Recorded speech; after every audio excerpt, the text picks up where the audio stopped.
नमस्कार। जय हिंद साथियों। स्वागत है आपका हमारी YouTube channel life student classes 22 में। दोस्तों, मैं अभिषेक सिंह एक बार पुनः हाजिर हूँ आप सभी के बीच में एक बहुत ही महत्वपूर्ण टॉपिक वचन को लेकर। तो जैसे आज मैं वचन पढ़ाऊँगा आप लोगों को, तो वचन पढ़ाने से पहले आइए मैं आप लोगों को कुछ मोटिवेशन बता देता हूँ। मोटिवेशन कराने के बाद फिर हम चलते हैं अपने टॉपिक पे वचन के। आज का जो हमारा मोटिवेशन है वो है इस प्रकार। मंजिल उन्हीं को मिलती है, मंजिल उन्हीं को मिलती है जिनके सपनों में जान होती है। मंजिल उन्हीं को मिलती है जिनके सपनों में जान होती है। पंखों से कुछ नहीं होता, पंखों से कुछ नहीं होता, हौसलों से उड़ान होती है। तो आइए आप भी अपना हौसला बिल्कुल मजबूत करके बनाए रखिए हमारे साथ। निश्चित है आप एक दिन सफलता के उस शिखर पे होंगे जहाँ आपको बेसब्री से इंतज़ार होगी कि सफलता कब हमें मिलेगी। तो हम सफलताएं दिलाने के लिए ही यहाँ पे आपके साथ उपस्थित हूँ। तो आइए देखिए, आज का जो हमारा टॉपिक है वो है वचन का। तो वचन बताते हैं हम आपको कि वचन कितने होते हैं हिंदी में और कौन कौन से होते हैं।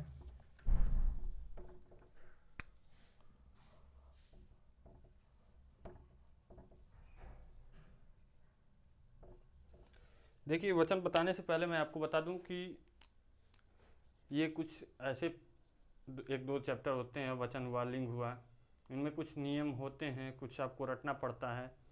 तो देखिए, समझने वाली चीज़ें होती हैं, आप समझिएगा, क्योंकि इसमें आपको बेसिक कोई रूल बहुत ज़्यादा खास होता नहीं है, लेकिन फिर भी कुछ नियम हैं जिसको आपको समझ के चलना होगा। देखना होगा कि कौन से कैसे एक वचन से बहुवचन, बहुवचन से एक वचन, स्त्रीलिंग को कैसे एक वचन से बहुवचन बनाया जाता है, कैसे पुल्लिंग को एक वचन से बहुवचन बनाया जाता है। तो उसी पे आज हम लोग चर्चा करेंगे, जो बहुत ही महत्वपूर्ण टॉपिक है। आप प्रत्येक कंपटीशन एग्जाम में देखेंगे एक आध नंबर के प्रश्न यहाँ से देखने को आपको ज़रूर मिलते हैं। फिर बताइए कौन से शब्द बहुवचन हैं, कौन से एक वचन है। कोई वाक्य दे देगा, वाक्य को आपको किसी शब्द को रेखांकित कर देगा, उस शब्द को आपको बताना होता है कि एक वचन है या बहुवचन है। ठीक है, तो आइए मैं आपका समय ज़ाया न करते हुए सीधे चलता हूँ टॉपिक पे। तो जो वचन है, वचन का जो शाब्दिक अर्थ होता है वह है संख्या से। ठीक है, वचन का जो शाब्दिक अर्थ है वह है संख्या से, कि अर्थात कितनी संख्या है, एक है, दो है, बहुत से हैं। तो हिंदी में वचन दो प्रकार के होते हैं, लेकिन जो इसका शाब्दिक अर्थ होता है वह है संख्या से। अगर पौराणिक दृष्टि से देखा जाए तो जो पौराणिक दृष्टि होता है उस पर वचन का जो शाब्दिक अर्थ होता है वो होता है आपका मतलब आश्वासन। ठीक है, जो पौराणिक दृष्टि से आप देखेंगे तो वचन का जो अर्थ होता है आश्वासन, क्योंकि मैं आपको वचन देता हूँ, जैसे ही लोग कहते हैं तो उसका मतलब आपको आश्वासन दे रहे हैं कि मैं ये काम करूँगा। तो देखिए, हिंदी की बात की जाए तो हिंदी में वचन आपके दो प्रकार के होते हैं। पहला होता है एक वचन और दूसरा होता है आपका बहुवचन। ठीक है, एक वचन का मतलब कोई वस्तु कितनी संख्या है, एक है। बहुवचन का मतलब बहुत से। ठीक है, तो आइए हम इस पर चर्चाएं करते हैं। सबसे पहले हम जानते हैं वचन किसे कहते हैं। तो देखिए, शब्द के जिस रूप से वस्तु का एक या अनेक होने का पता हो उसे ही हम वचन कहते हैं। परिभाषाएं देख लें। शब्द के जिस रूप से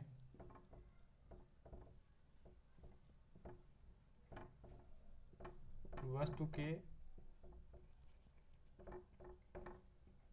एक या अनेक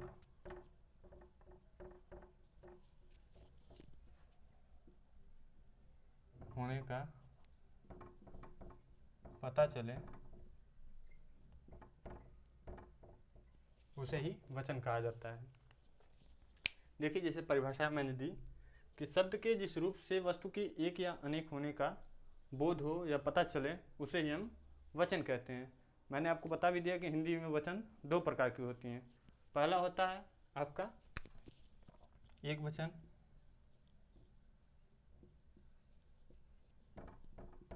ठीक है।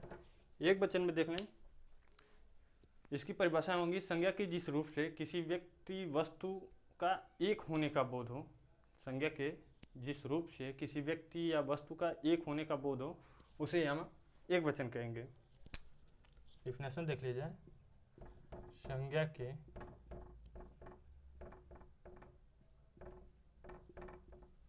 जिस रूप से किसी व्यक्ति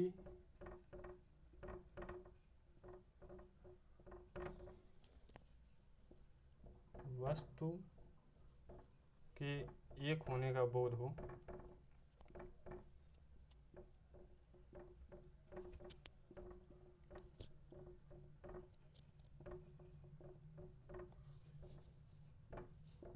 उसे ही एक वचन कहा जाता है।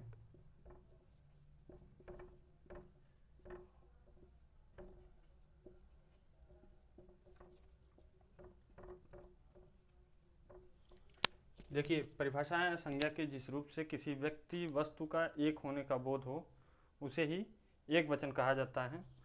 आइए देखिए कुछ शब्द ऐसे होते हैं जो सदैव एक वचन में प्रयोग किए जाते हैं, तो मैं उसको भी बता दूं ताकि आप लोगों को किसी प्रकार की कोई दिक्कत न हो, उन शब्दों को पहचानने में आसानी से आप पहचान लें। कुछ नियम भी आपको बताऊंगा कैसे आप इसको एक वचन से बहुवचन और बहुवचन से एक वचन बनाएंगे।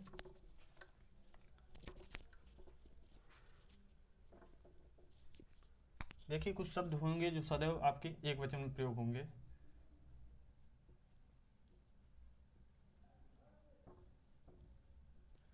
ये शब्द हैं आपको, जैसे मैं बात कर दूं सोना, सोने का मतलब वो क्रिया वाली नहीं बल्कि क्या है, एक धातु है। सोना, दूध, जनता, प्रजा, पुलिस, चीनी,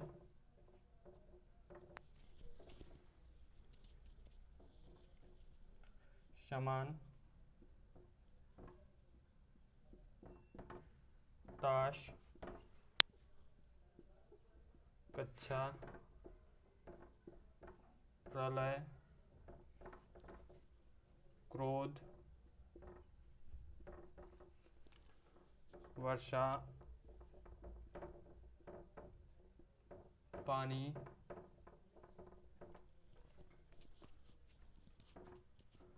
जो आप शादी विवाह में बहुत पसंद करते हैं, रायता, और आपका एक शब्द है प्रत्येक, पत्थर और लोहा। देखिए मैंने कुछ शब्द लिखा है जो सदैव क्या होंगे, आपको एक वचन में देखने को मिलेंगे और उनका प्रयोग सदैव एक वचन में ही होता है। इन्हीं शब्दों को क्या करता है, किसी भी आप पेपर देने जाएंगे किसी भी परीक्षा में, जैसे जनता को हाईलाइट कर दिया, रेखांकित कर दिया, रेखांकित करके पूछेगा ये बताइए एक वचन है या बहुवचन, नहीं तो पुलिस को ही रेखांकित कर देगा। तो कोई वाक्य देगा कि चोर पुलिस को देखकर भाग गया, हाँ, और फिर पुलिस को रेखांकित कर देगा, कहेगा ये बताइए ये एक वचन है या बहुवचन है। तो आप जब भी अगर इन शब्दों का प्रयोग करेंगे तो ये सदैव किस में होंगे, एक वचन में होंगे। देखिए शब्द हैं सोना, दूध, जनता, प्रजा, पुलिस, चीनी, सामान, ताश, कक्षा, प्रलय, क्रोध, वर्षा, पानी, रायता, रायता आप लोग बहुत पसंद करते हैं, प्रत्येक, पत्थर, लोहा। ये शब्द कैसे हैं आपके, सदैव एक वचन में प्रयोग होने वाले हैं। चलिए आइए अब इसके बाद हम बहुवचन को देख लेते हैं।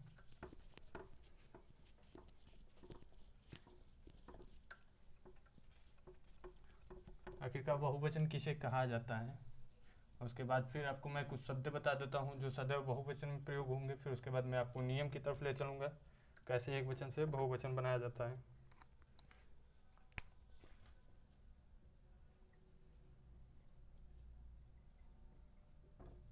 देखिए बहुवचन किसे कहते हैं। तो संज्ञा के जिस रूप से किसी व्यक्ति वस्तु का एक से अधिक होने का बोध हो या अनेक होने का बोध हो, उसे हम क्या कहेंगे, बहुवचन कहेंगे। आइए परिभाषाएं लिख लीजिए। संज्ञा के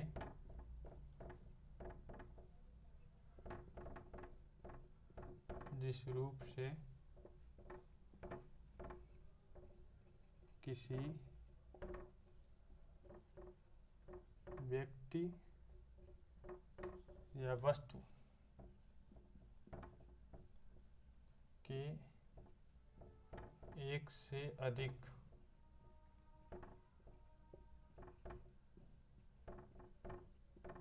होने का बोध हो,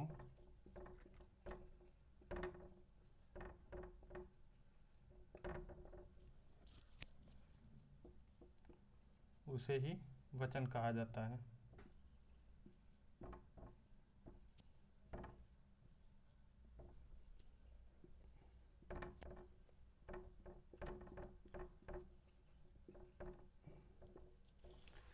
देखिए परिभाषा है, संज्ञा के जिस रूप से किसी व्यक्ति वस्तु के एक से अधिक होने का बोध हो या अनेक होने का बोध हो, उसे हम क्या कहेंगे, बहुवचन कहेंगे। देखिए इसमें भी कुछ शब्द होती हैं जो आपको सदैव बहुवचन में देखने को मिलेंगे, जैसे आंसू, होश, आपके दर्शन, केश, प्राण, हस्ताक्षर,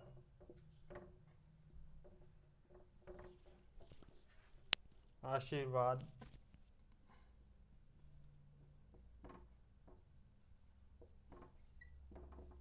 समाचार,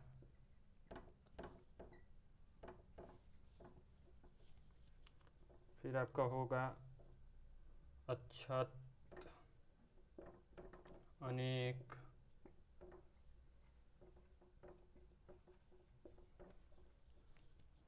बाल और होठ।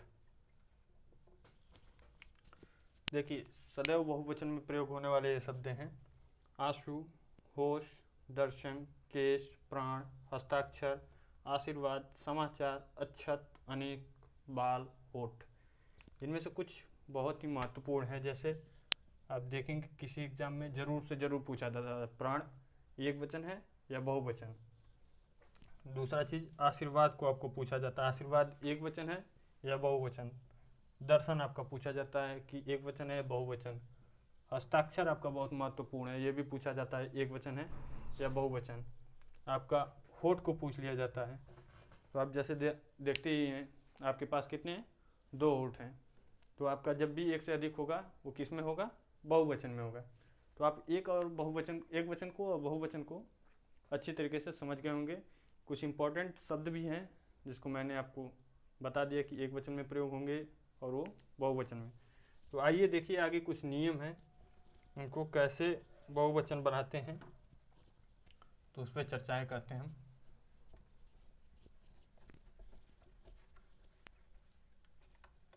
आपको बहुवचन बनाने के नियम अच्छी तरीके से आना चाहिए।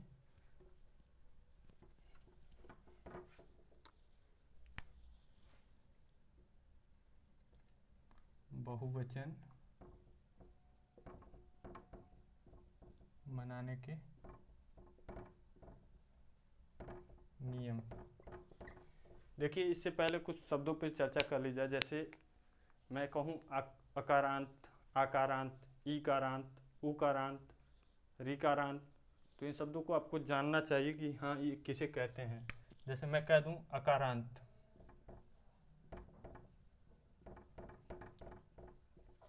आकारांत का मतलब क्या होता है कि कोई ऐसा शब्द जिसका अंत अ से हो, यानी कोई ऐसा शब्द जिसका अंत अ से हो। जैसे मैं कह दूं, मैं लिख दूं बालक,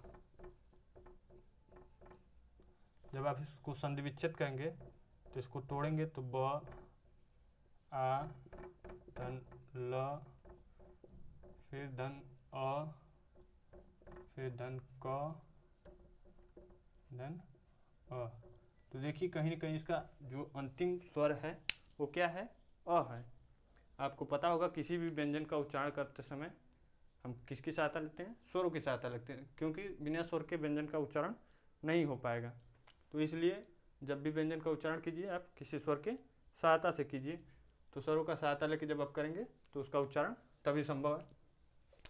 तो अकारांत का मतलब किसी भी शब्द के अंत में क्या होना चाहिए, अ होना चाहिए। अगर मैं इसी को आकारांत कर दूं तो इस शब्द में अंत में अ होना चाहिए, तो यहाँ पे आ हो जाएगा, अ की जगह आ होना चाहिए।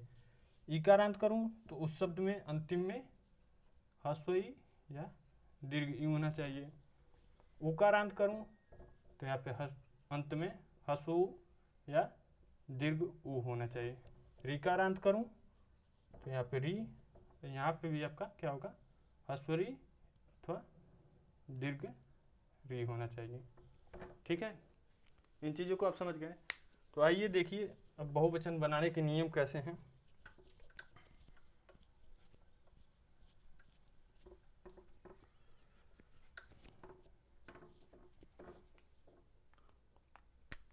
देखिए नियम है पुल्लिंग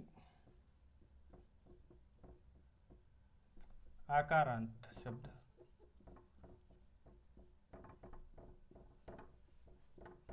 आकारांत शब्द के अंतिम आ को, अंतिम आ कहें या स्वर कहें, अंतिम आ को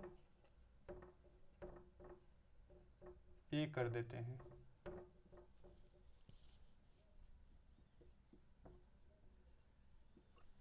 देखिए नियम एक है कि अगर पुल्लिंग आकारांत शब्द है उसके अंतिम आ को ए कर दें तो किस में हो जाएगा, बहुवचन में। आइए जैसे कुछ एग्जाम्पल देख लें। जैसे है एक शब्द है कपड़ा, ठीक है, तो यहाँ पे देख रहे हैं आपका क्या मिल रहा है, आ मिल रहा है। आ को अगर हम ए कर दें तो इसका क्या बनेगा, कपड़े। आ की मात्रा को मैंने ए लगा दिया तो क्या हो गया, कपड़े हो गया। ये आपका क्या है, एक वचन है, लेकिन ये आपका बहुवचन में आएगा। ठीक है, मैंने शब्द लिखा आपका लड़का, देखिए इसमें भी आ है, इसको अगर जब बहुवचन बनाएंगे तो क्या होगा, लड़के होगा। ठीक है, अंतिम आ को यहाँ पे मैंने क्या किया, ए कर दिया है। और कुछ शब्द हैं आपके, जैसे मैं ले लूँ बच्चा, इसमें भी अंतिम आ को हम क्या करेंगे, ए कर देंगे, तो इसका क्या बन जाएगा, बच्चे बन जाएगा। ठीक है, तो ऐसे आपको पता चला कि अंतिम आ पुल्लिंग हो और आकारांत हो, जिस शब्द, ऐसा कोई पुल्लिंग शब्द जिसका अंत आ से हो रहा हो तो उसको अंतिम आ को हम क्या कर देंगे, ए कर देंगे, तो वो पुल्लिंग मतलब बहुवचन बन जाएगा। ठीक है, आइए देखिए कुछ नियम नंबर 2 क्या कहता है। नियम नंबर 2 कहता है स्त्रीलिंग आकारांत पद के अंत में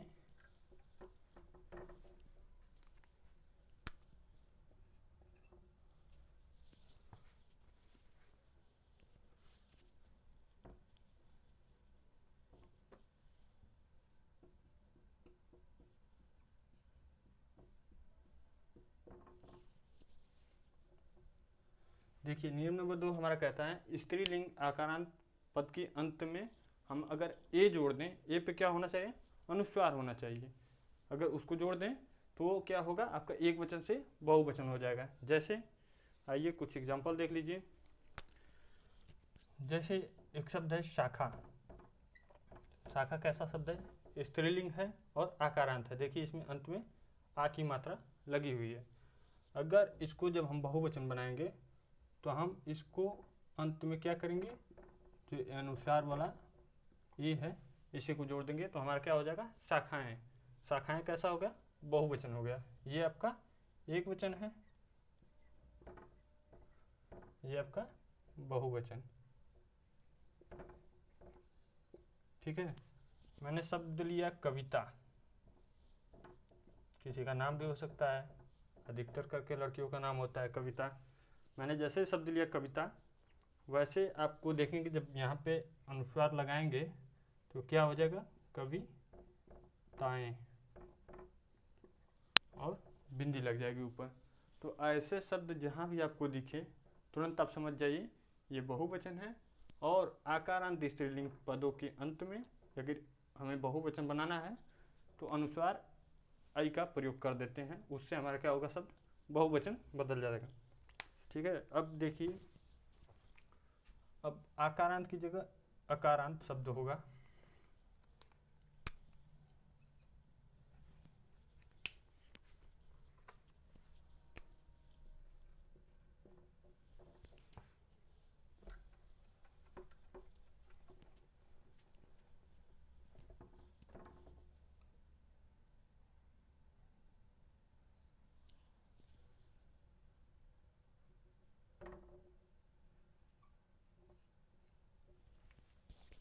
देखिए परिभाषाएं हैं, स्त्रीलिंग अकारांत शब्द, अब आ की जगह अ की मात्रा हो, हाँ, शब्द के अंतिम अ को ए कर दें, ए पे अनुस्वार रहेगा। पिछली जो मैंने आपको नियम बताया था उसमें क्या हो रहा था, आपका चंद्र बिंदु था, इसमें अनुस्वार की मात्रा मतलब अंक की मात्रा होगी। ठीक है, कर देंगे तो उससे क्या होगा, आपका शब्द स्त्री मतलब एक वचन से बहुवचन बन जाएगा। जैसे एक शब्द है गाय, स्त्रीलिंग शब्द है गाय, आप भी जानते हैं अंत किससे हो रहा है, अ से हो रहा है। ठीक है, अगर इसका हमें बहुवचन बनाना है तो हम क्या करेंगे, गाय करके एक बिंदी दे देंगे। ये हमारा कैसा शब्द हो गया, ये हमारा पुल्लिंग मतलब स्त्रीलिंग से अब एक वचन से बहुवचन हो गया। ठीक है, दूसरी हमारी है शब्द बात। बात भी कैसी है, स्त्रीलिंग है, आकारांत शब्द है।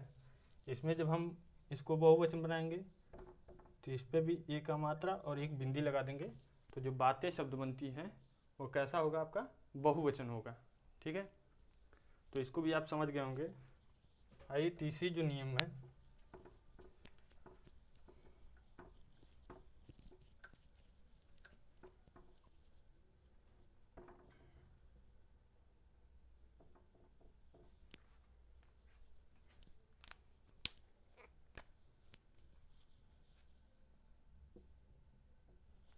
देखिए स्त्रीलिंग इकारांत पदों के अंत में, हाँ, बहुवचन बनाते समय दीर्घ ई को ह्रस्व करके या जोड़ देते हैं। जो दीर्घ ई होता है इसको हम क्या करेंगे, ह्रस्व कर देंगे। ह्रस्व का मतलब छोटा ई कर देंगे और उसके बाद इसमें या जोड़ देंगे, उस पर चंद्र बिंदु होना चाहिए। ठीक, जैसे कुछ शब्द ले लीजिए, शब्द है नदी। देखिए स्त्रीलिंग शब्द है, इकारांत शब्द है, दीर्घ ई इसमें भी है, लेकिन जब इसका हम बहुवचन बनाएंगे तो न और द पे ये छोटी की मात्रा हो जाएगी, या को ऐसे जोड़ देंगे चंद्र बिंदु लगा के, तो ये हमारा कैसा हो गया, बहुवचन शब्द हो गया। और आपकी है तिथि। जैसे एक शब्द मैंने लिया तिथि, तो इसमें तो पहले ही ये ह्रस्व ई है तो इसको हमें ह्रस्व करने की ज़रूरत है ही नहीं, बस हमें क्या करना है, या जोड़ देना है, तो हमारा जो अगला शब्द बनेगा वो बहुवचन बन जाएगा। तो आप इसको भी समझ गए होंगे कि स्त्रीलिंग इकारांत शब्द के अंतिम ई जो दीर्घ ई है इसको ह्रस्व करके या के ऊपर चंद्र बिंदु लगा के जोड़ देते हैं तो हमारा कैसा शब्द बनता है, बहुवचन शब्द बनता है। आइए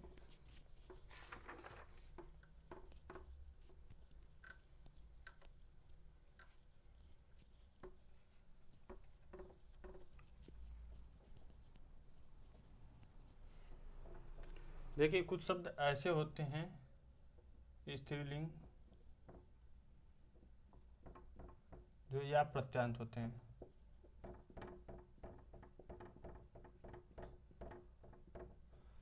कुछ ऐसे स्त्रीलिंग शब्द होते हैं जो या प्रत्यांत होते हैं, मतलब उसके जो शब्द के अंत में या लगा होता है, तो इसमें हमें कुछ करना नहीं होता, बस या के ऊपर चंद्रबिंदी लगा देते हैं।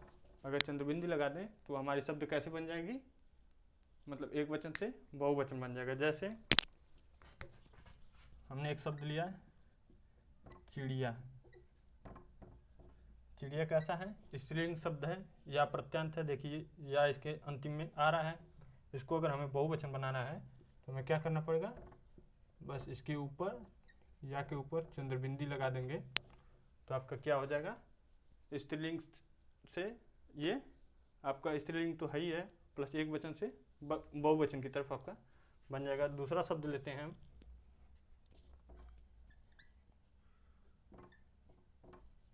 दूसरा शब्द है हमारा चूहिया। चूहिया को जब आप बहुवचन बनाएंगे तो कुछ आपको करना नहीं है, बस या के ऊपर आप चंद्रबिंदी लगा दीजिए, ठीक है।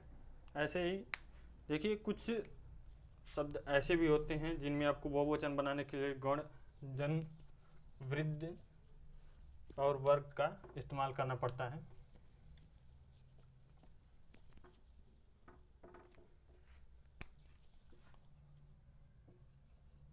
कुछ संज्ञा पद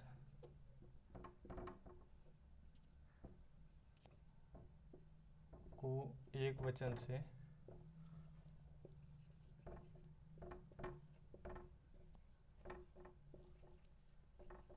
बहुवचन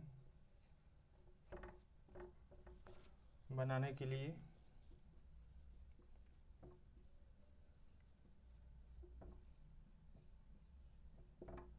उसमें आपको गण, जन,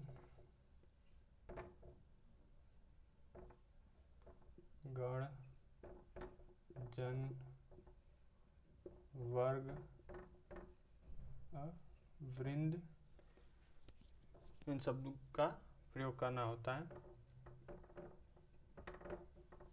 ठीक है। देखिए कुछ संज्ञा पद ऐसे होते हैं जिनको एक वचन से बहुवचन बनाने के लिए आपको गण, जन, वर्ग, वृंद आदि का प्रयोग करना पड़ता है, जिससे आपको एक वचन से बहुवचन बना सकते हैं। तो आइए वैसे शब्द देख लिया जाए। जैसे मैं एक शब्द लिखूं शिक्षक,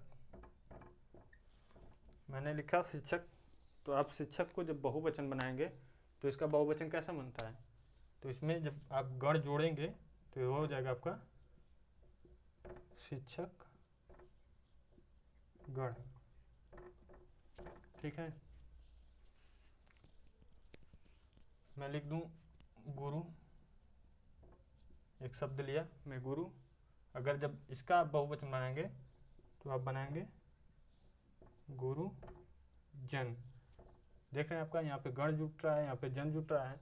वैसे ही मैं और कुछ शब्द लेता हूँ, जैसे मैंने लिखा प्रजा, तो प्रजा में आपका जो जुटेगा वो होगा प्रजा वर्ग, ठीक है। ऐसे ही मैं और कुछ शब्द लूँ, जैसे एक शब्द है खग। खग को आप जब, खग का मतलब पक्षी, इसको जब आप बहुवचन बनाएंगे तो इसका बनेगा खग वृंद।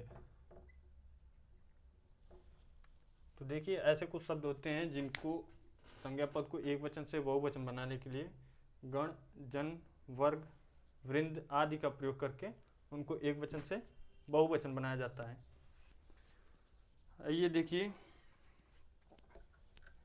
कुछ शब्द हैं जैसे प्रेम, याचना, क्षमा, क्रोध, ईर्ष्या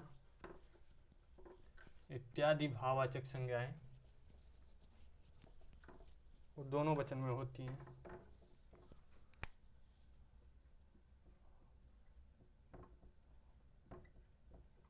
दोनों वचन में प्रेम, याचना,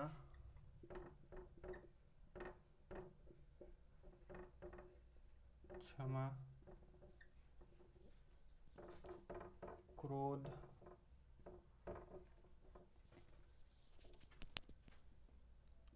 ईर्ष्या,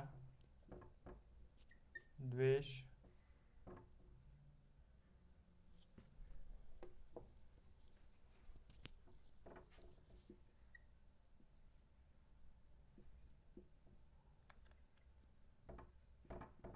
इत्यादि भाववाचक संज्ञाएं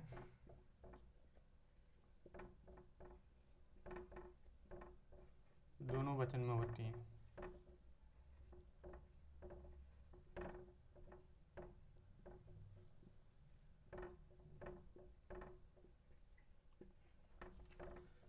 देखिए कुछ शब्द ऐसे हैं, प्रेम हुआ, याचना हुआ, क्षमा हुआ, क्रोध हुआ, ईर्ष्या हुआ, द्वेष हुआ।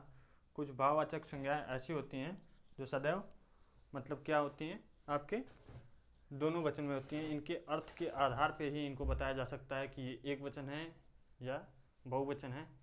तो ऐसे आपका आज का जो टॉपिक था वचन का, वो पूर्णतः मैंने क्लियर करा दिया है।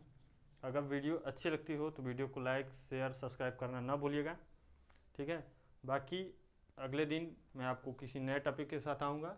और अभी भी कोई दिक्कत लगती हो कि वचन में किसी प्रकार की आपको पहचानने में दिक्कत हो रही हो तो आप कमेंट के माध्यम से बताइएगा, मैं उसके लिए भी आपको कुछ सॉल्यूशन बता दूंगा, ठीक है। तो आज का जो हमारा टॉपिक था वचन, यहीं पे समाप्त होता है। Thank you so much video देखने के लिए।